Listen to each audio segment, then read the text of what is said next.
Ahoy ahoy and welcome back to my channel, or if you're new, well, welcome, and consider liking and subscribing. You know, every little bit helps. um, we're going to do another uh, comparison slash somewhat unboxing video that this time of the different CD versions of that other great Beatles album, Abbey Road.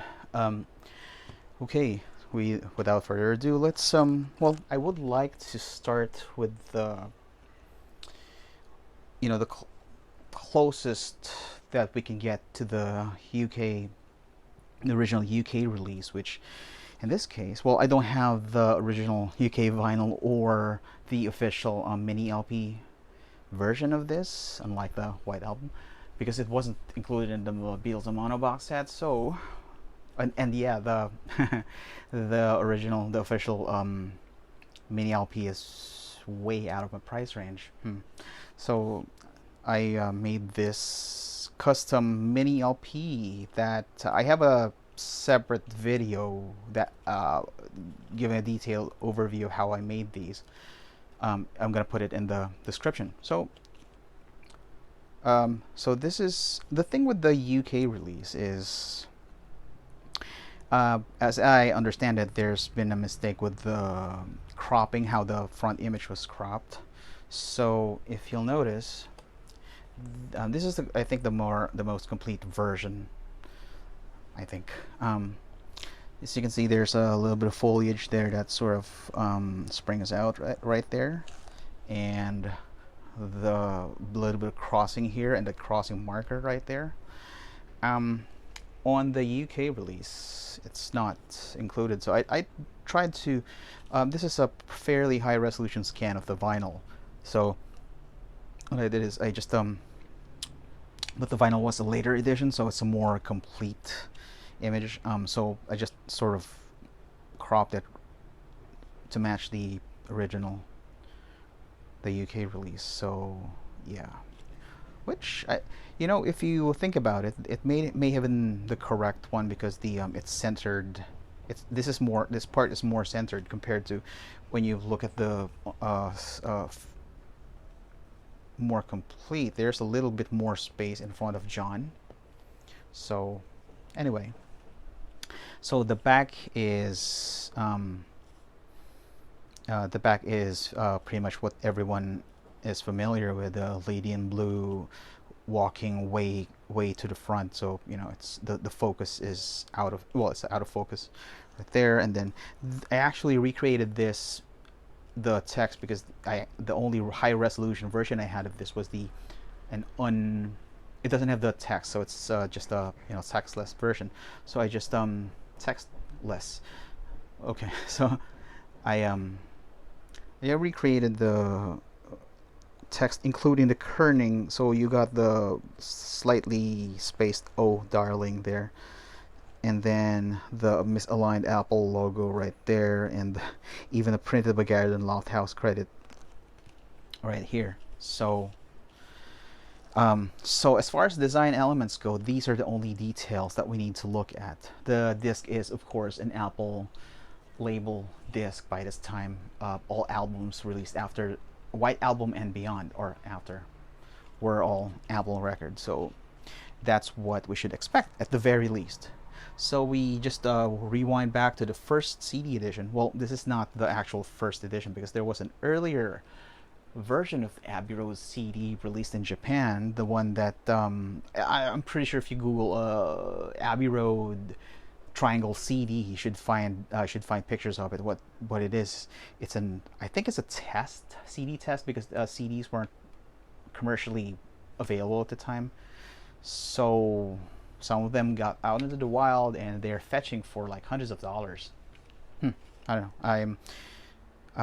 And I presumably it's a very good transfer from the tape master. So if you have it, well, good for you. You have a gold mine sitting in your hands. So this is the front cover of as you can see there, it's also severely trimmed, even more so than the UK release. See, it's severely trimmed right there. And this is a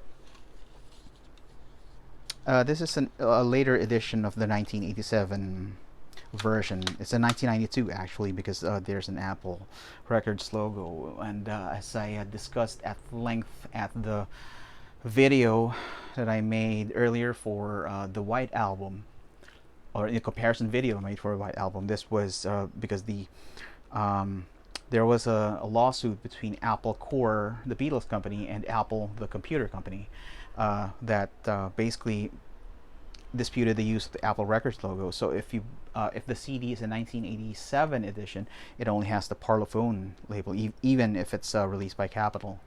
So this is 1992 and beyond, I think. I mean, I'm not sure how many pressings there were, but okay. So that's the CD. You can see me right there. Hello.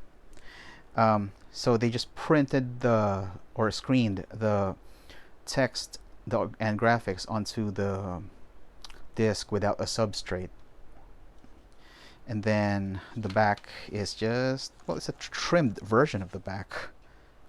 Come to think of it, it doesn't have the full, detail. And I wonder what led. I mean, they could have just printed it. I don't know. They could have just had the original text-free version and then just enlarged, put these over. They could have worked, right? But they decided to just, trim it and put this black background here, so it doesn't match up. But anyway, also it's kind of difficult to take these out. This is why I'm not a fan of jewel case in general. Not to mention it uses up too much plastic. Anyway, this is the front cover. It's a bit yellow. I think a lot of the editions at the time used that photographic plate that's turning a bit yellow, and compare it to that. All right,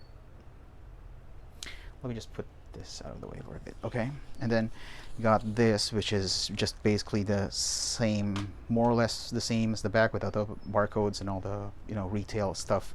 And then on the inside, well, you got the songwriter credits, which is surprisingly not in the vinyl edition, except for the the label. The songwriter credits are just on the vinyl label there. And then the thank you list is right here. I understand that the packaging, the original design for the vinyl edition was done by John Koch, who also designed Let It Be, but he wasn't credited here. Is he? I don't think he's in the credits. He's not. Yeah, just a photo credits for Ian Macmillan, and that's it. No credit to John Koch, but even in the subsequent editions, which is weird. I mean, I wonder if he was paid a one-time fee for that. But looking at this, I've always wondered which section. I'm pretty sure I'm not the only one who wondered which part of the wall this was, and took me a long time to figure it out that this panel right here is the same as the panel here. I mean, if you take a look at that, the unique quirks, they are the same, and I figured out where they are located if you follow the cracks. But here's the thing: you have to reverse that upside down, and then if we just follow the cracks right there, you can see that this section right here is the very first brick under O in Abbey Road, and then you just follow all of that. So, right? Is it coming across? I don't know. Is it visible? I mean, there's a textless version of this here, but well, yeah, I want to save pulling that out for later in the video. But yeah, I mean, you can look it up for yourself if you have both editions, or even the CD sized editions. It's there. Or if you have the vinyl that doesn't have that much text in the back, like this. I mean, yeah, you could probably see it here. Yeah, it's there. Okay, so that's the 1987/1992 jewel case edition. We now skip forward to 2009, the remastered edition, which featured the mostly complete image. Actually, the booklet has it too. Yeah, it's mostly complete right there.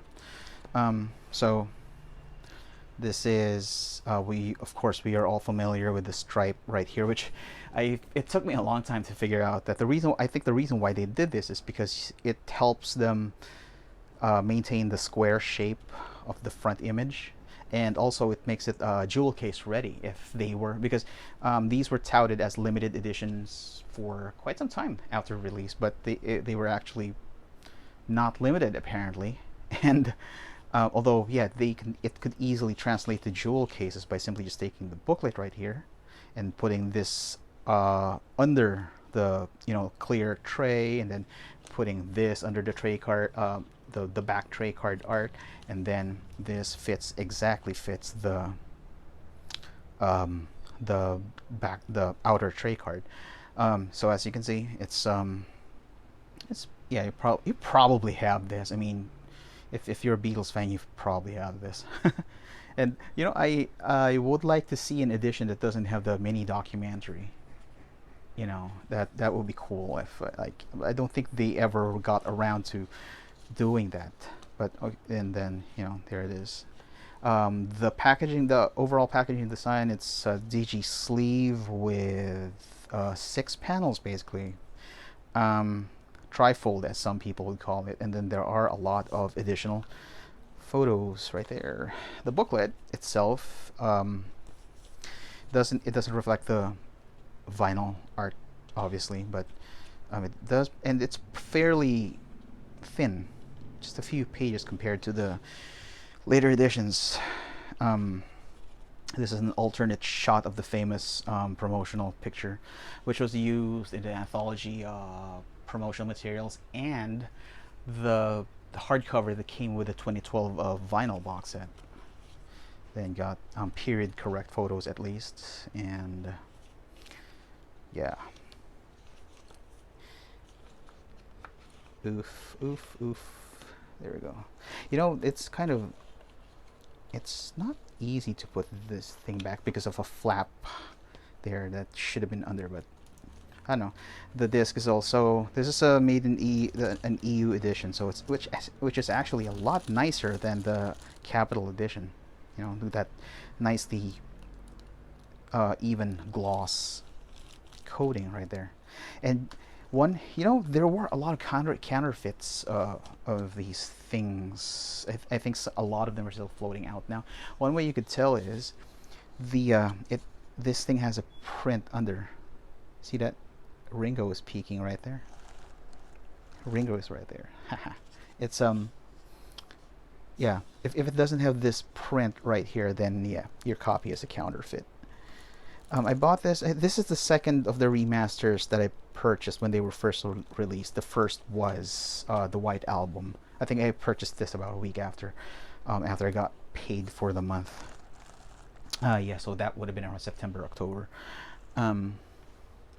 And that was purchased at a record bar. Remember those places where they sell CDs and records and accessories and whatnot? I miss those days. All right, well, let's now jump to 2019, the Age of the Remix. This we have two editions here, of course. This is the Super Deluxe, and this is the Deluxe that I bought last year. Deluxe because it's the 2-disc edition.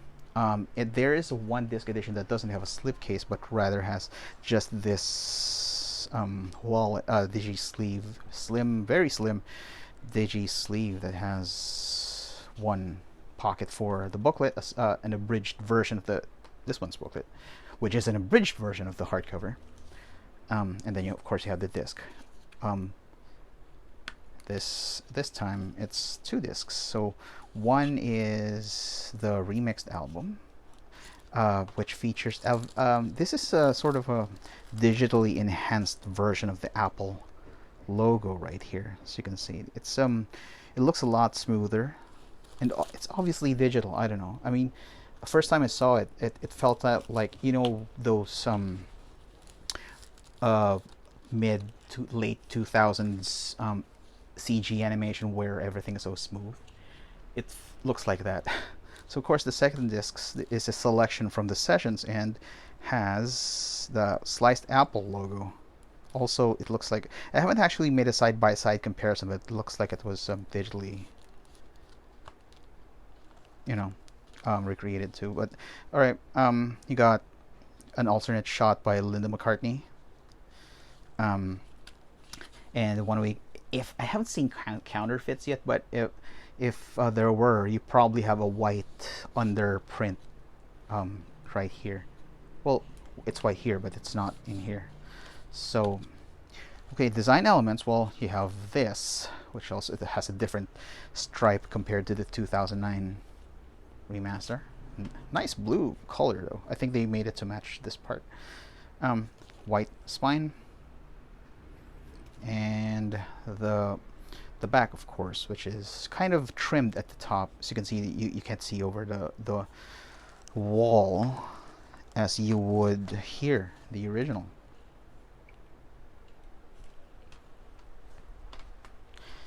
And you have the updated copyright texts, you know, references. Every Beatle release since 2012 are referencing Calderstone Productions, which is a sort of this their umbrella company that manages their you know, copyrights and things.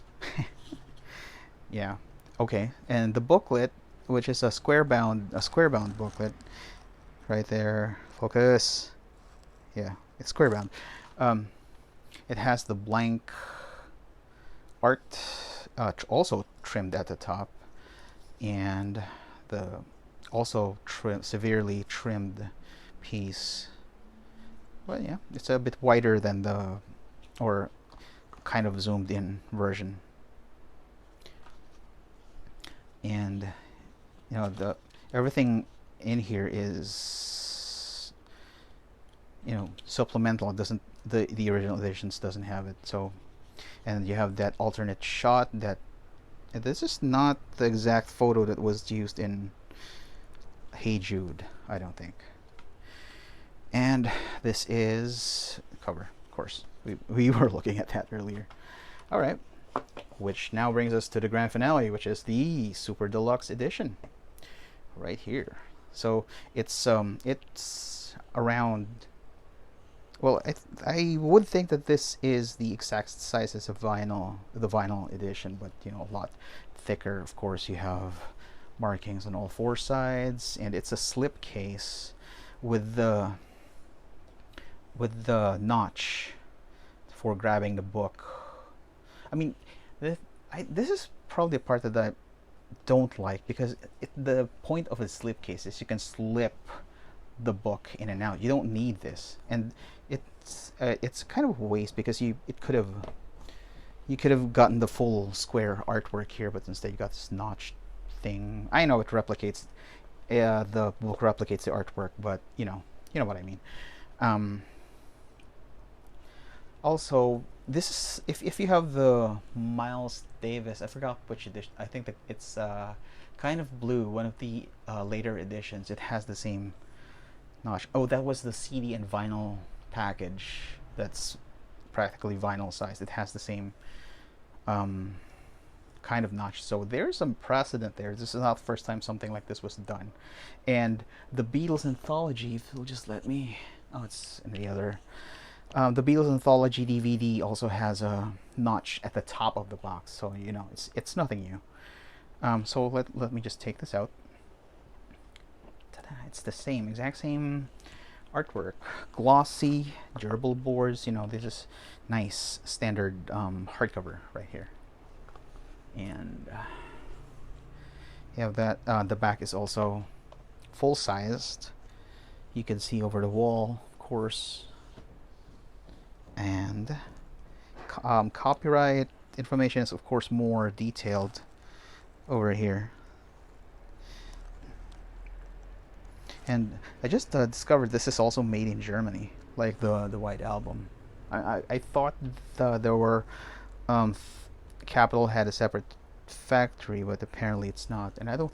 This is not Capital, but no problem. I think actually, yeah, forgot what I was gonna say. But okay, so we open this, and this is the hype sticker that I saved. I have a video of how I saved the hype sticker like this. Um, by the time you watch this video, it should also be up on the channel. But this long thing here is a piece of comic backing board that I cut up to size, because it helps me take out these discs without, without forcing the thing. You just push it under, and it acts as a, those things that you use your feet to, you use on your feet when you need to slide into shoes. It's functionally similar to that. So this has the most of the design elements of Abbey Road, except for the trim right there, but everything else is there. And you have the artwork. They even replicated the side A, side B separation, and you have the properly aligned Apple logo and the thank you list, and the addition of the serial numbers. So that's a 2019 mix according to the pocket here. And then this is the same cover, but you have the Blu-ray markings here, and you don't get the thank you list here, but you do have the specs for the Blu-ray.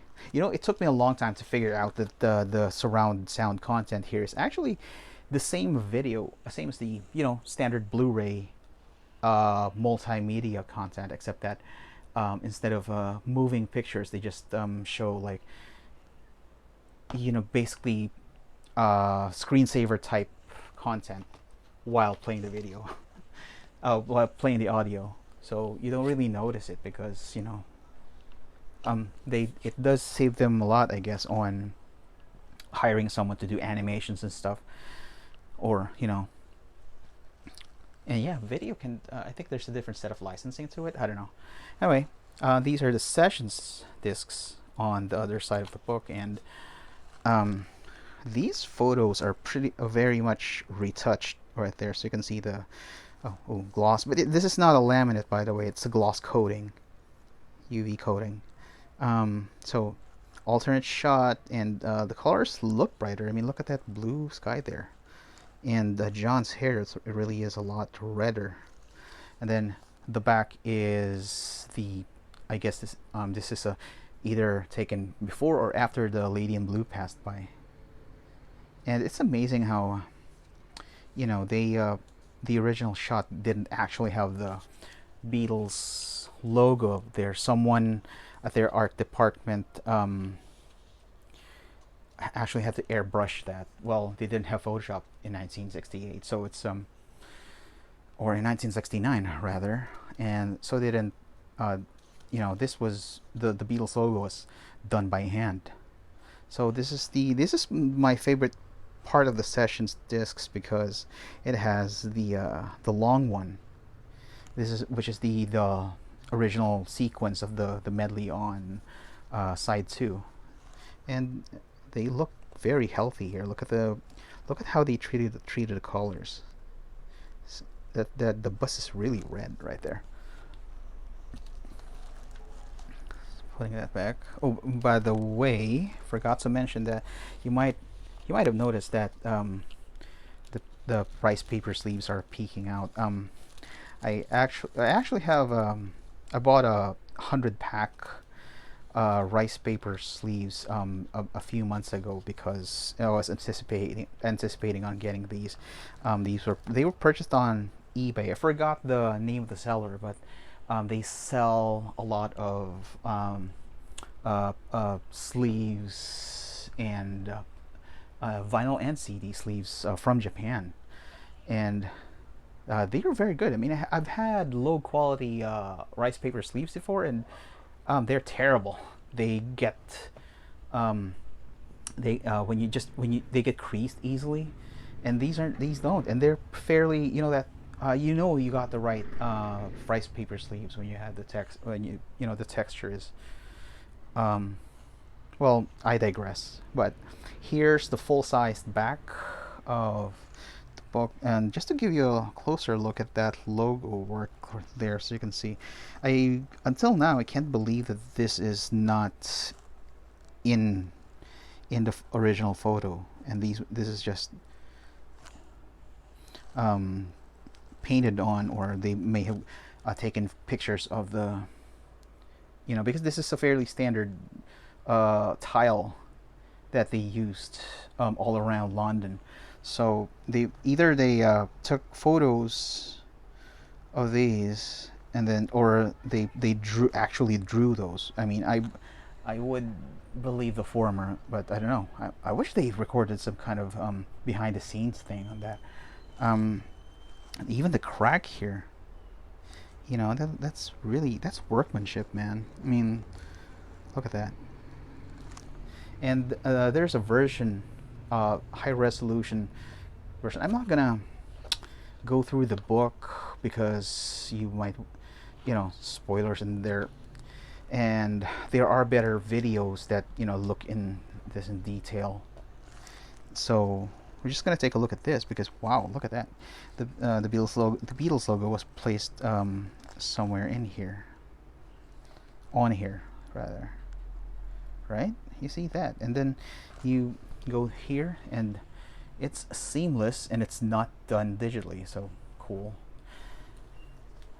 Okay, well, we may not know how they did it, but what we do know is this is the end of the video.